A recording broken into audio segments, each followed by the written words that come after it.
Hey Wellness for Warriors, it's Molly here, Mollie Estes. I am so happy to bring you guys this video podcast today. We are going to be talking about the benefits of exercise on mood. And yes, we know that, right? We know that exercise helps mood, but I found a really cool Harvard study.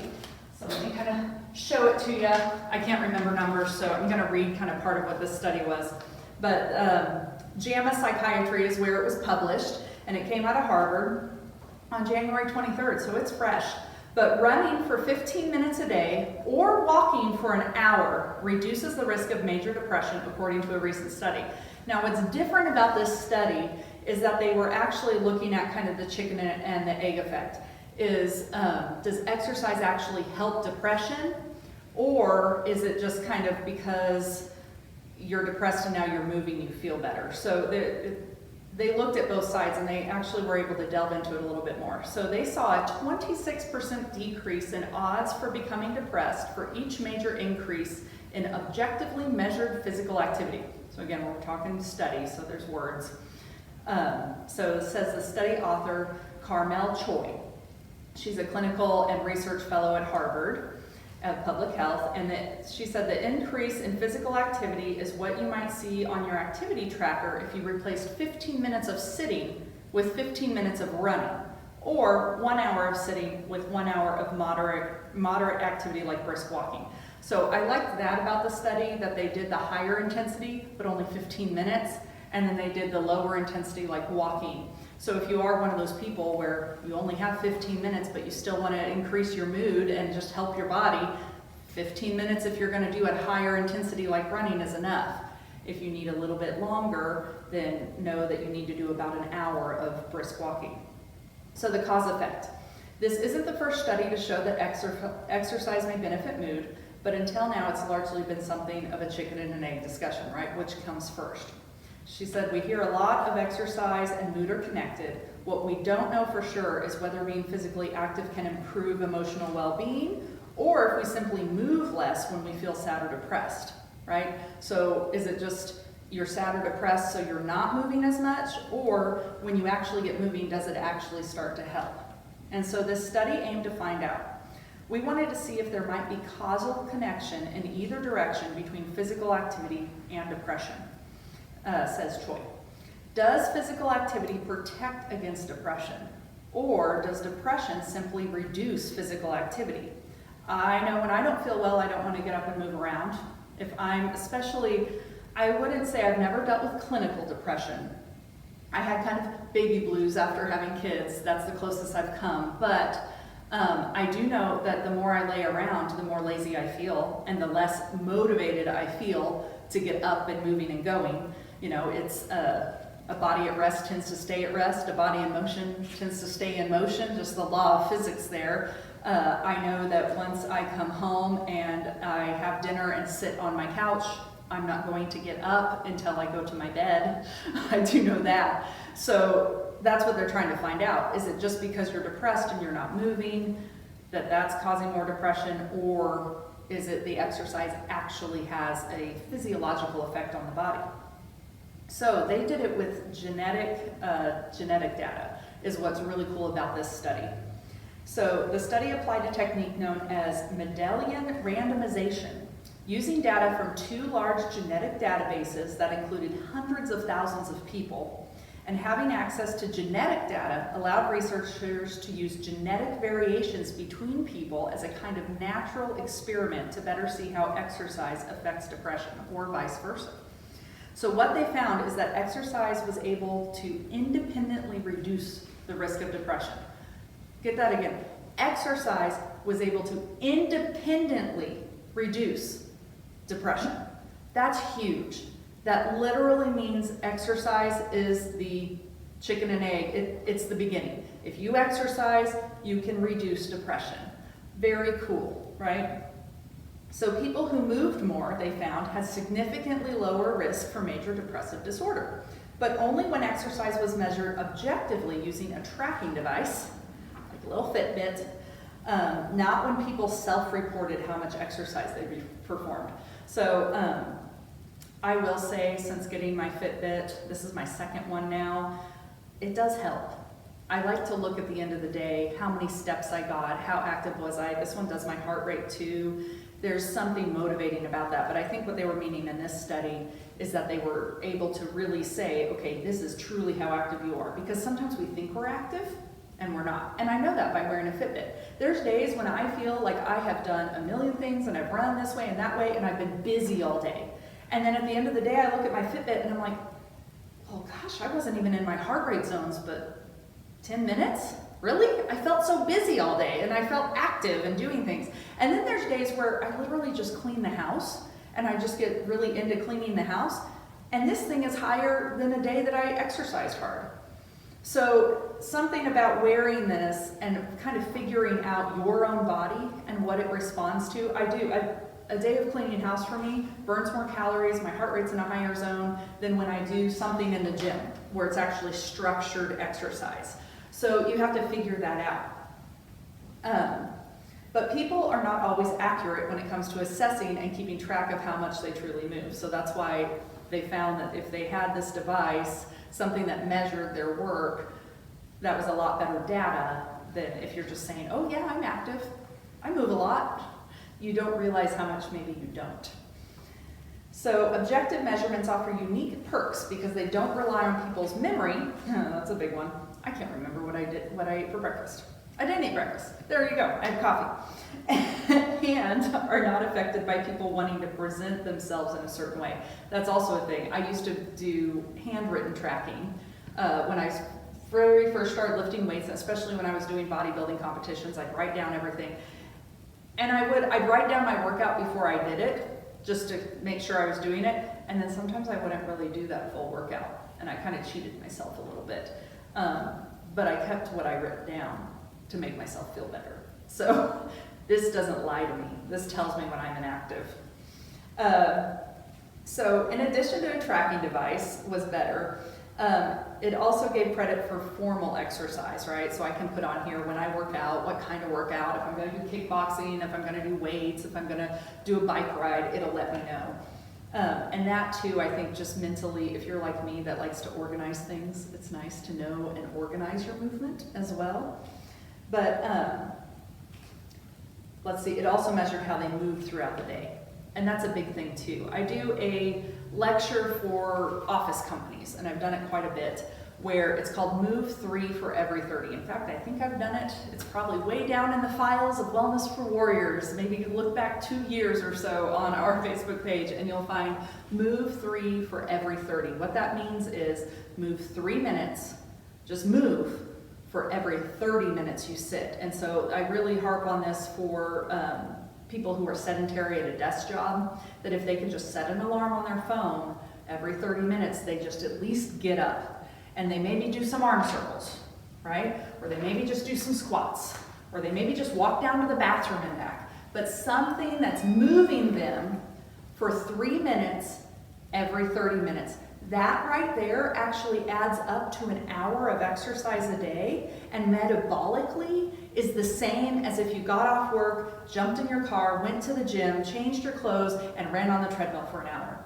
Metabolically, you will burn the same amount of calories and you will get the same amount of benefits cardiovascularly and everything. Maybe not muscularly per se, because that really takes time under tension on your muscles, but as far as lowering cholesterol, helping with diabetes, helping your blood pressure, that moving 3 minutes for every 30 minutes is going to be the same as hitting an hour in the gym on a lot of different parts of your body.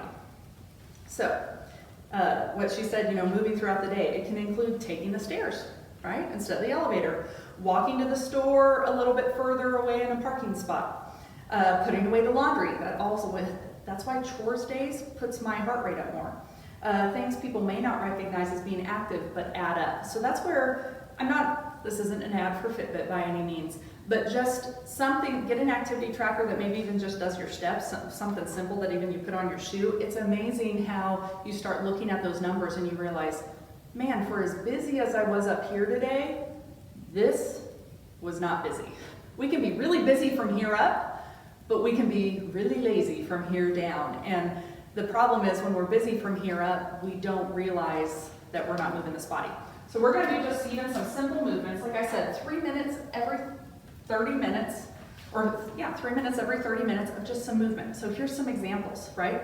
First, take a big old deep breath. Breathe out the mouth. Maybe even place your hand on your belly. Breathe in. Breathe out. Just see what that feels like. That's moving your diaphragm muscles. That's moving your abdominal muscles. You're actually doing movement and exercise. So even if you can't get up for a second, if it's every 30 minutes and you just need to do something, but let's say you're stuck in an hour and a half office meeting, and you can't just say, wait, it's my 30 minutes, let me go and walk around the room a little bit. You can, don't breathe out like hard on your neighbor, but you could do some abdominal breathing, right? When you breathe in, belly should expand. When you breathe out, belly should contract. You can do that somewhat subtly. And you can work on doing it quietly, but you could still do it, especially if you're on like a Zoom meeting or something. They won't be able to tell at all that you're blowing your belly out and pulling it in, but getting some good abdominal movement going on. That diaphragm muscle acts like that big old pump on the lungs. As you inhale, it pulls down on the lining of the lungs and it pushes down into all of these abdominal organs. Then as you exhale, that diaphragm muscle comes back up, pushing the air up and out.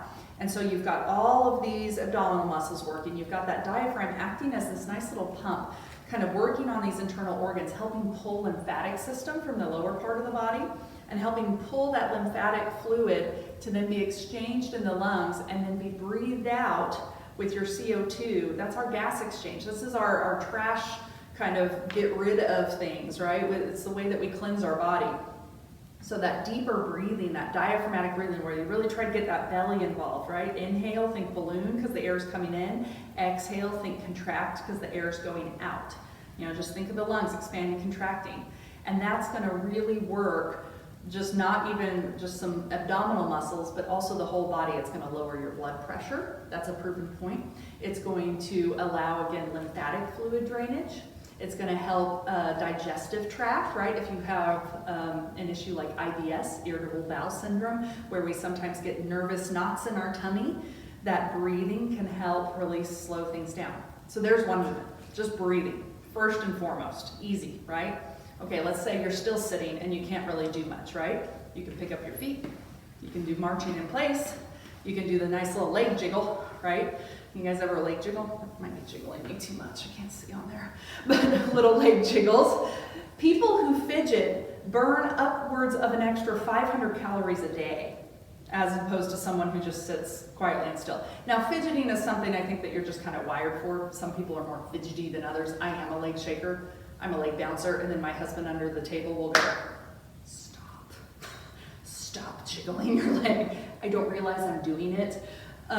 But those little movements add up.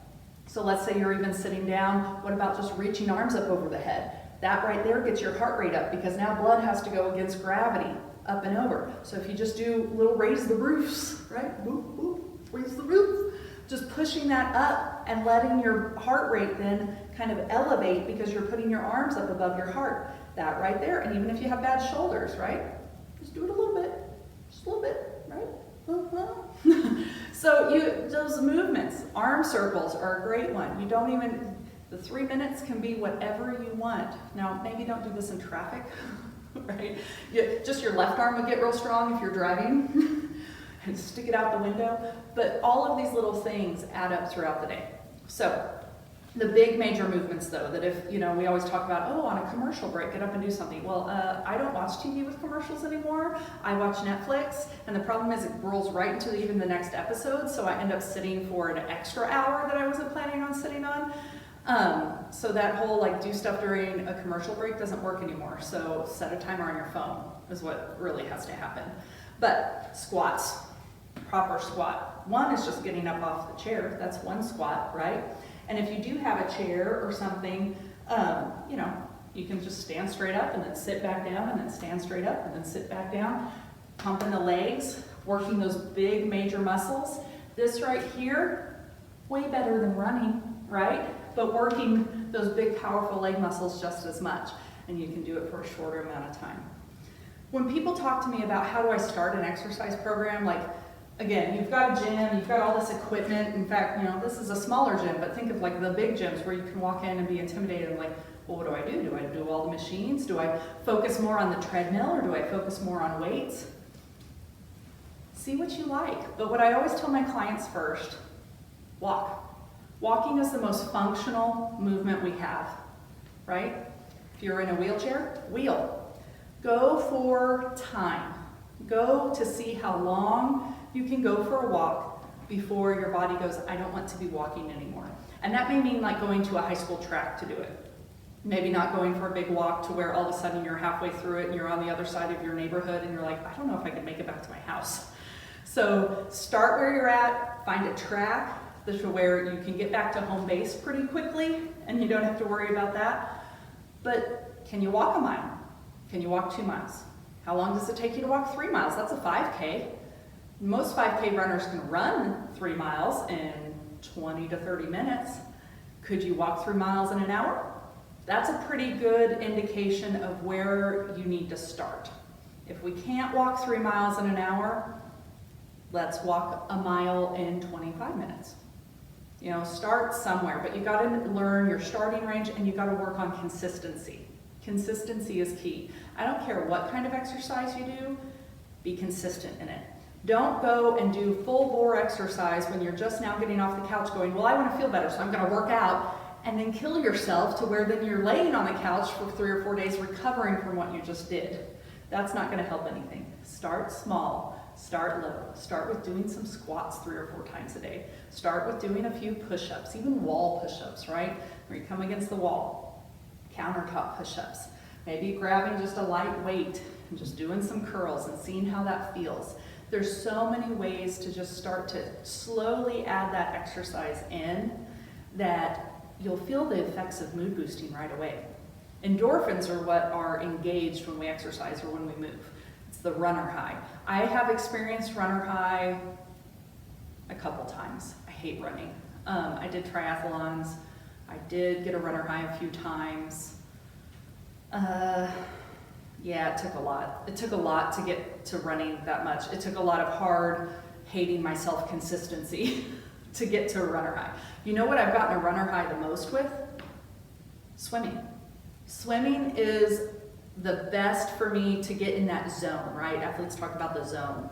When I get in the water and I can just swim, there's something about the breathing, because you have to breathe in a pattern. My endorphins just go. I can swim for 5 minutes and hit the zone.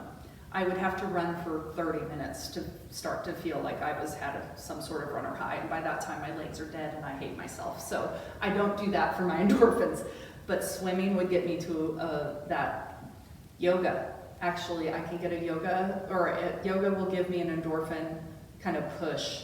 And I know that sounds silly because you think, yoga's stretching, but it's because you're breathing and moving slowly and with purpose, and something about that kind of shifts my mind down and starts to slow the thoughts and starts to come to the present moment, and those endorphins go, yeah, we're feeling good. The mind is calm. I don't feel the stress of the day anymore, and I want to be right here. And it kind of creates that happy place feeling when you become in the present moment. We should call mindfulness, right? We look up mindfulness, you'll find a million things on it, but you got to find what works for you.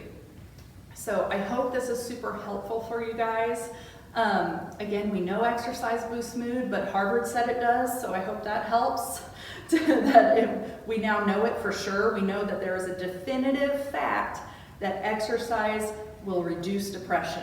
They did a big study on it, and it's proven now. So we always knew that it helped. But I would love for you guys to comment on this podcast, and I'll get back to you afterwards on what's your favorite form of exercise. What gives you that feeling of feeling really just good and accomplished, and something that makes you want to keep moving, right? Where you just don't collapse on the floor afterwards, but something where it actually elevates you and makes you feel like you want to keep going. I'd love to hear you guys' comments, kind of start a discussion on that, because I think you guys will find it's different for everybody, which is also awesome because we're unique and we got to find what works for us. So I thank you, warriors. I've missed you a ton. I'm glad to be back. And also to maybe put some different things that you guys want to hear in these podcasts that we're doing. You know, comment what you want to hear from our team. We have so many experts in the area of just health, wellness, and you know that we just love our first responders and our military, especially right now. I know some deep breathing is in order, so just let us know what you want to see from us. We're here for you guys. All right, take care.